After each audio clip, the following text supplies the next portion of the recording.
Bonjour, je suis l'organisateur des championnats de France. Je m'appelle Jean-Baptiste Mulon. Je suis le vice-président de la fédération et en charge des grands événements, donc le championnat de France des jeunes et aussi le championnat de France toute catégorie du mois d'août qui nous concerne aujourd'hui.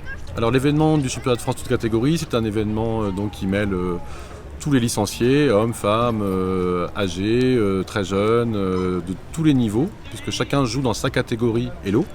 Et puis on a les tournois d'élite bien sûr, on appelle les nationaux, national féminin et national mixte.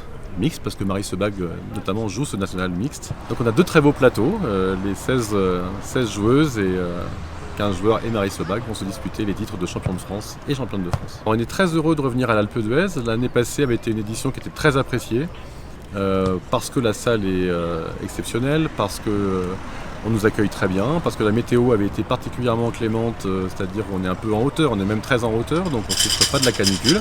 Alors cette année, c'est encore un peu plus frais, mais on sait que les températures vont remonter et je crois qu'on va encore passer un excellent séjour ici.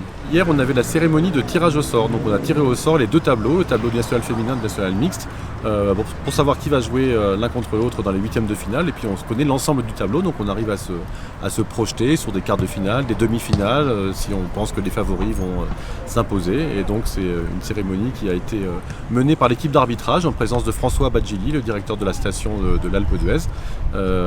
Et voilà, on a un peu célébré ça aussi à la fin, et les joueurs et les joueuses sont vite partis se préparer pour leur première ronde du vendredi.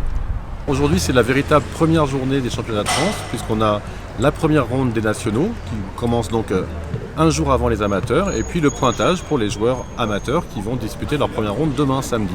Donc là, on attend 1 millier de participants qui vont pointer cet après-midi, un peu demain matin, et demain c'est le grand top départ avec tous les participants qui font partie du championnat. Rendez-vous à 15h pour la deuxième ronde des nationaux et aussi pour la première ronde des Open. Beaucoup de parties retransmises même dans les Open amateurs. Donc demain la grande fête commence et ce sera en direct sur la chaîne YouTube de la Fédération française et puis sur nos réseaux sociaux si vous voulez suivre le championnat à distance. Voilà, demain c'est parti.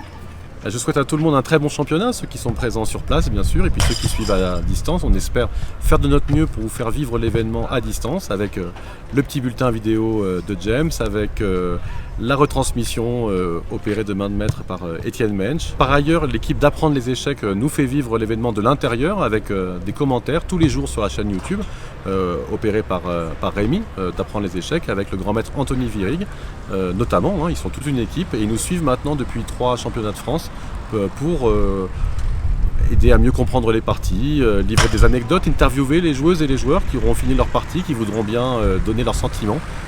Donc voilà, je vous invite à suivre ces retransmissions qui contribuent largement à vivre le tournoi pour ceux qui n'ont pas pu venir. Et vous donner envie, qui sait, de nous rejoindre pour le championnat de France 2025 à Vichy. Merci.